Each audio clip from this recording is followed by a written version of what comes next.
인류의 스승 석가모니 공자 소크라테스 예수 어떻게 살라고 하는가 142번째 시간입니다. 사랑은 마음에서 우러나와야 하는 제목으로 7개의 질문으로 구성되어 있습니다. 자, 질문을 먼저 읽어보겠습니다. 1번 사랑은 마음에서 우러나와야지 억지로 할 수 있는 것이 아닙니다. 맞는 말인가요? 2번 아무리 주변에서 좋은 사람이라고 추천해도 사랑하는 마음이 솟아나지 않으면 사랑할 수 없습니다. 맞나요?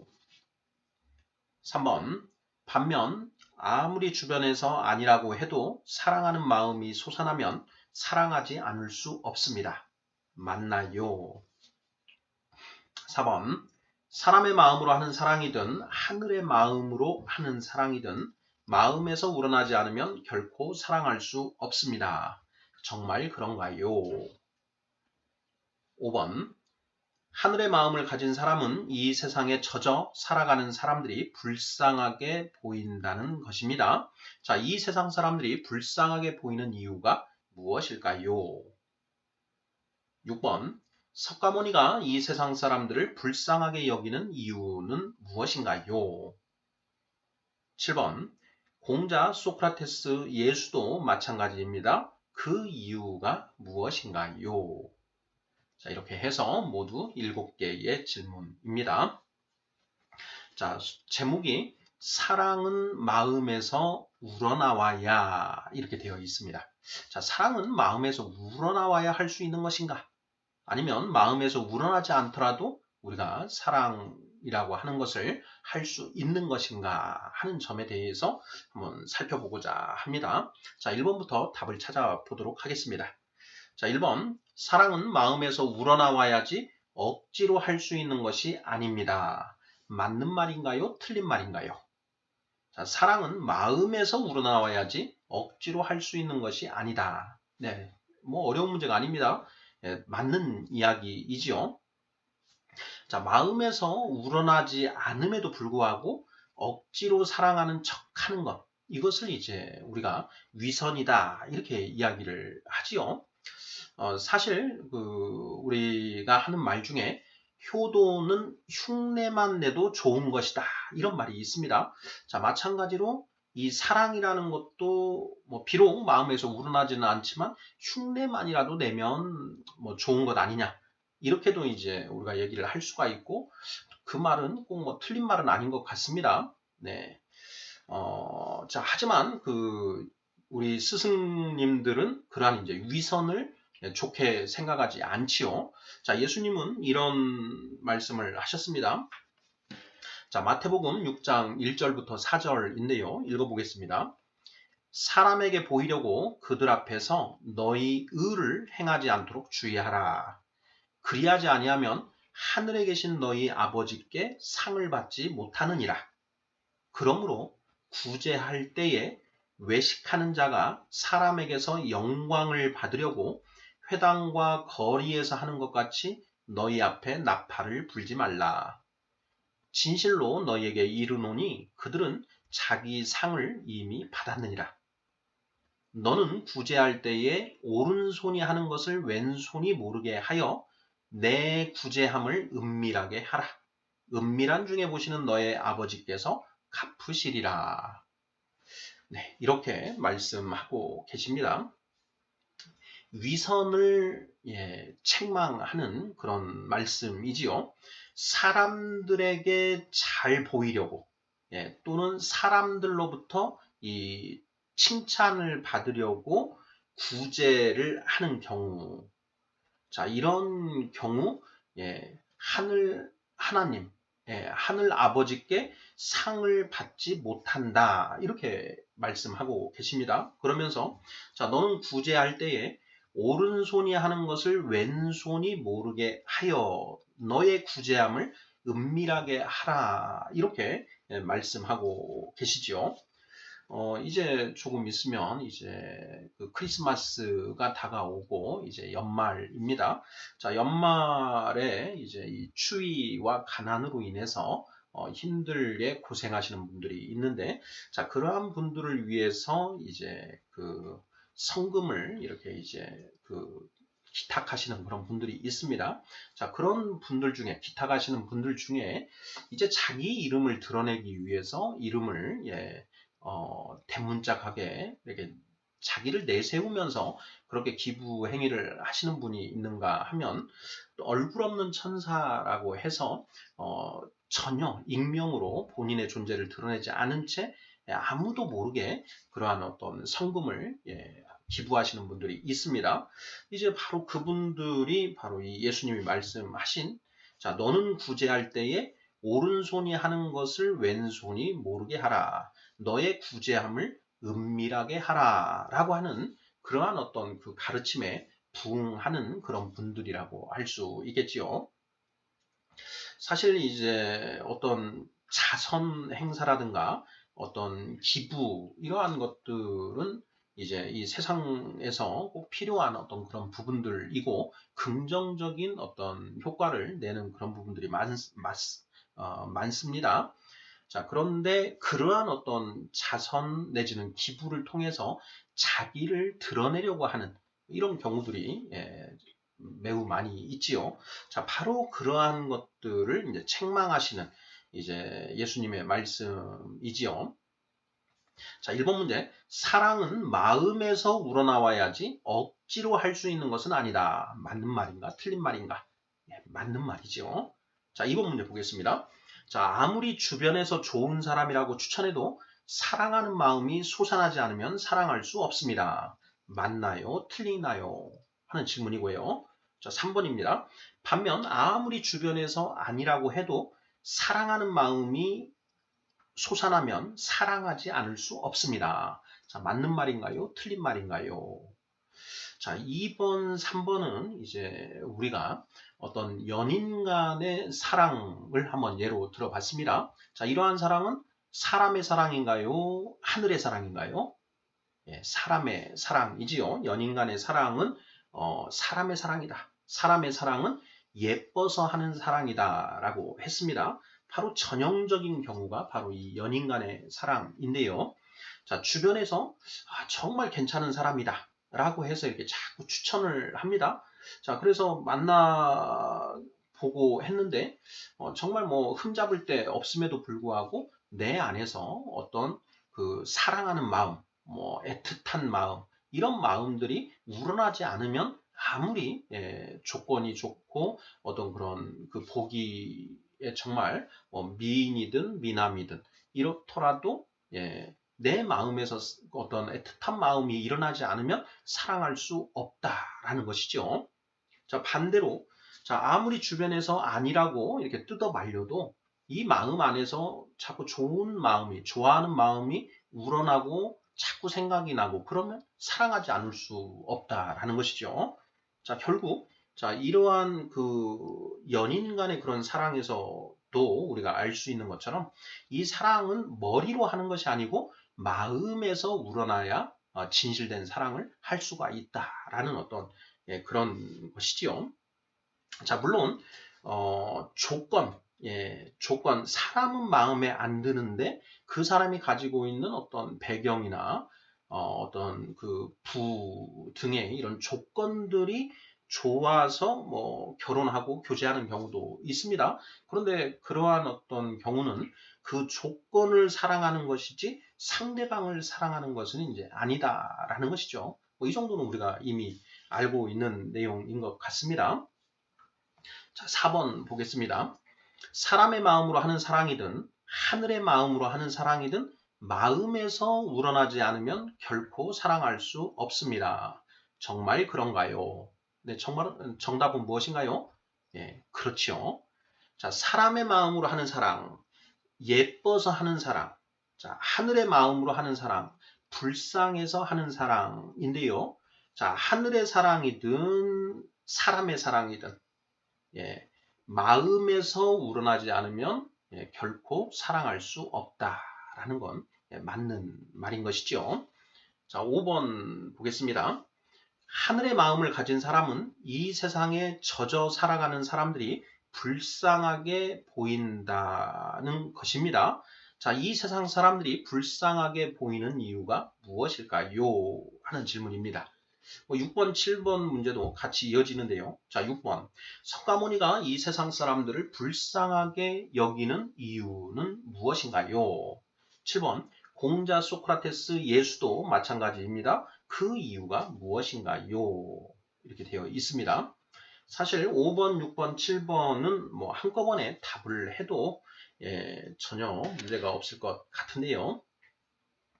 자, 하늘의 마음을 가진 사람은 자, 이 세상에 젖어서 살아가는 이 세상 사람들이 불쌍하게 보인다라는 점을 우리가 지금까지 쭉 살펴보았는데요.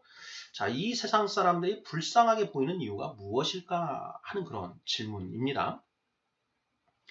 우리가 1번부터 4번까지의 질문에서 우리가 이제 답으로 찾아본 것은 그 사랑이라는 것은 마음에서 우러나와야만 하는 것이지 머리로 할 수 있는 게 아니다라는 걸 이제 우리가 살펴봤습니다. 자, 그렇다면 우리 스승들께서는 스승들은 자, 자비 그리고 인 그리고 사랑, 자비, 인, 사랑 이러한 이제 긍휼한 마음으로 하는 그런 사랑인데 그러한 사랑이 이 마음에서 샘솟아난다라는 것이죠. 자, 왜 그런 마음이 불쌍한 마음이 자꾸 이렇게 나오는가, 샘솟는가 하는 부분, 이 부분이 5번, 6번, 7번 질문의 핵심이라고 볼 수가 있지 않을까 싶습니다. 자, 우리 구독자분들께서는 이 질문에 대해서 어떻게 답을 하시겠습니까? 석가모니, 공자, 소크라테스, 예수 이 인류의 스승들은 그 안에 이 세상 사람들을 볼 때 불쌍하다는 그런 이 마음이 우러난다라는 것이죠. 왜 그럴까? 이거에 대해서 누군가 질문을 했을 때 뭐라고 답을 하시겠습니까? 네, 이 문제 우리가 인간의 마음은 지정의, 지성과 감성과 의지라고 하는 이 세 가지 요소로 융합되어 있다라고 하는 것, 이것에 대해서 이미 이제 살펴보았지요. 자, 그 지성, 감성, 의지인데요. 자, 지성과 감성과 의지 중에 가장 선행되는 것이 무엇일까 하는 부분, 이 부분을 한번 생각해 볼 필요가 있는 것 같습니다. 자, 내 안에 불쌍한 마음이 자꾸 일어난다. 자, 이 불쌍한 마음이 일어나는 것, 이게 이제 감성이라고 할 수가 있는데요. 자, 이 불쌍한 마음이 어떻게 일어나는가, 왜 일어나는가 하는 그런 그 메커니즘에 관한 그런 질문이라고 할 수가 있는데요. 자, 우리 구독자분들 어떻게 답을 하시겠습니까? 내 안에 불쌍한 마음이 일어난다. 왜 일어나는 것일까? 어떤 상황을 바라볼 때 그들을 보고 있는데 그 상대방이 불쌍해 보인다라는 것이죠. 왜 그런가? 그냥 마음이 아무런 이유 없이 그냥 우러나오는 건 아니지 않겠습니까? 우리가 이제 이미 살펴본 것 중에 그 맹자에 나오는 것들을 살펴본 바 있습니다. 그 제선왕이 그 도살되기 위해 끌려가는 그 소를 보고 불쌍하다. 저 소는 살려주고 대신 양으로 종을 그 종의 제사를 지내라. 이렇게 이제 그 명령을 하지 않습니까? 자, 그때 왜 제선왕의 마음에서 그 소가 불쌍하다는 마음이 일어나게 되는가? 그 불쌍하게 느끼는 그것이 왜 일어났는가 하는 이 부분을 우리가 생각해 볼 필요가 있습니다. 자, 그리고 어린아이가 지금 우물에 빠지려고 하는데 그것을 보고 보는 사람들마다 깜짝 놀라고 두려워하고 측은하게 생각하는 마음이 일어난다. 이것을 이제 그 맹자 선생이 이야기를 하지 않았습니까? 그리고 그런 마음이 일어나지 않으면 그건 사람도 아니다. 이렇게 이제 말씀을 하셨는데, 자, 어린아이가 물에 빠지려는 걸 보고 왜 불쌍한 마음이 생기고 두려운 마음이 생기고 놀라게 되는가? 그 이유가 무엇인가 하는 그런 질문인 것입니다. 자, 왜 그럴까요? 제가 이제 오늘 문제를 제가 답을 어떻게 할까 이렇게 생각을 해보면서 그 부분에서 좀 답을 찾아보면 우리가 원하는 답을 얻을 수 있지 않을까 하는 그런 생각을 해봤습니다. 저의 답은 그렇습니다. 그 소가 끌려가는 것을 보는 제나라의 선왕은 저 소가 끌려가서 죽임을 당할 것이 머릿속에 이제 그려지는 것이죠.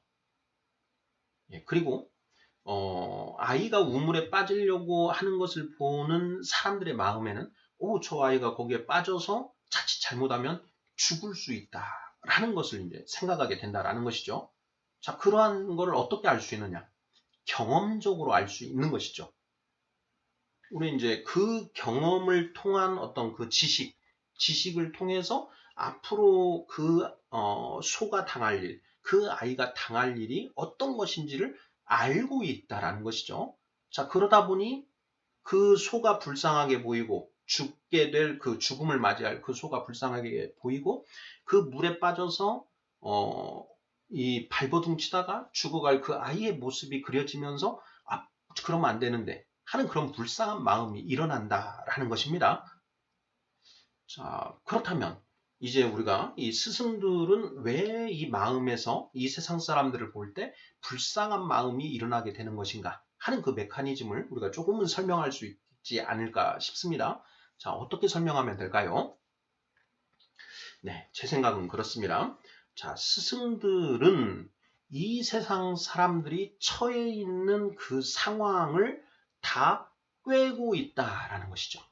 이 사람들이 지금 어떤 상황에 처해 있는지, 그들의 실상이 어떠한지를 다 보고 있다. 그걸 알고 있다라는 것이죠. 그걸 알고 있기 때문에 불쌍하게 보인다라는 것입니다. 그래서 우리가 석가모니 부처님의 이제 그 인간의 실상에 관한 비유, 그리고 불난집의 비유에 대해서 살펴보았는데요. 자, 인간의 실상이 어떠한지를 훤히 알고 있기 때문에 그 사람이 보면 불쌍해 보인다라는 것이죠. 자, 위에서 떨어지는 꿀통에서 떨어지는 한 방울씩 떨어지는 꿀을 받아 먹으면서 지금 당장 자신이 처해 있는 그 위난의 상황을 전혀 느끼지 못하고 있는 그 사람을 보는 것이죠. 자, 거기에서 그 사람이 받아먹는 꿀만 보게 된다면 뭐 전혀 불쌍할 게 없죠. 그런데 스승들은 어디까지 보느냐? 자, 위에는 호랑이 또는 코끼리가 지금 잡아먹으려고 하고 있고 그 밑에서는 용 3마리가 혀를 날름거리면서 떨어지기를 기다리고 있고 이 주변에서는 그 독사들이 어떻게든 그 잡아먹으려고 하고 있는 그런 상황. 그리고 또 흑서, 백서가 나무 줄기를 갉아서 언제 떨어질지 모르는 그것까지 다 보고 있기 때문에 그 사람이 불쌍해 보인다라는 것이죠. 불난집의 비유에서도 마찬가지였습니다. 자, 아이들은 지금 재미나게 놀고 있습니다. 희낙낙거리고 있죠. 자, 그런데 그 장원의 주인인 그 아버지는 지금 장원에 불이 났고 조만간 이 불이 다 옮겨 붙어서 이 아이들이 다 죽을 수 있다라는 것까지 지금 보고 있는 것이죠. 그러니 그 아이들을 빨리 구해야 되는 그런 마음의 다급함이 일어난다라는 것이죠. 자, 우리는 그런 상황에서 그 사람이 꿀을 먹고 있는 그것만 우리는 보고 있는 것이고, 그리고 또 그 아이들이 재미나게 놀고 있는 모습만 보는 것이죠. 그러니 전혀 불쌍한 마음이 안 들고, 오히려 같이, 나도 저랬으면 좋겠다 하는 그런 이제 마음이 드는 것입니다. 그러니 우리 그 전체를 보지 못하는 우리로서는 불쌍한 마음이 전혀 일어나지 않는 것이고, 전체를 보고 알고 있는 스승들은 그들이 불쌍하게 보인다라는 것이죠. 지정의가 있는데요. 자, 지정의 중에 가장 먼저 충족되어야 되는 것이 무엇이냐? 바로 이 지의 측면이다라는 것이죠. 현재 상황을 정확하게 인식하는 것, 그것에서 어떤 마음이 일어나게 된다라는 것이죠. 자, 지금 우리가 어떤 상황에 처해 있는데 당장 그 상황을 올바로 인식을 하지 못하면 적절한 마음이 일어나지 않는 것이죠. 지금 아주 즐거운 상황인데 그 상황에서 혼자 울고 있다거나 또는 아주 지금 슬픈 상황인데 그 상황을 인식하지 못하고 혼자 희희낙낙거리고 있다. 그 이상한 사람인 것이죠. 그래서 그 상황을 올바로 인식할 때 비로소 그 상황에 맞는 마음이, 감정이 일어나게 된다라는 것입니다. 그래서 지정의에서 가장 먼저 선행되어야 될 것은 항상 지라고 하는 측면이다라는 것이죠. 자, 뭔가를 알고 있어야 자, 그걸 타개하기 위해서 어떻게 해야 된다라고 하는 의지적인 그런 발동이 일어날 수 있다라는 것이죠. 그래서 자, 우리가 생각해 볼 측면은 인간의 마음은 지정의 3요소로 되어 있는데 그 중에 가장 먼저 움직이는 것이 무엇인가 하는 것. 그것이 바로 지성이 먼저 움직인다. 알아야 된다라는 것. 깨달아야 된다. 그러면 깨달은 다음에 그에 합당한 어떤 성품이 생겨나는 것이고 그러한 성품과 아울러서 합당한 의지가 발동될 수 있는 것이다 라는 것이죠. 자, 5번, 6번, 7번 하늘의 마음을 가진 사람은 이 세상에 젖어 살아가는 사람들이 불쌍하게 보입니다. 자, 이 세상 사람들이 불쌍하게 보이는 이유가 무엇일까요? 자, 스승들은 전부를 본다라는 거죠. 우리가 이 세상 사람들이 처해 있는 그 상황 전부를 볼 수 있는 눈을 가지고 있고 그것을 알기 때문에 지식적으로 알고 있기 때문에 거기에서 그걸 불쌍히 여기는 마음이 저절로 우러나게 된다라는 것입니다.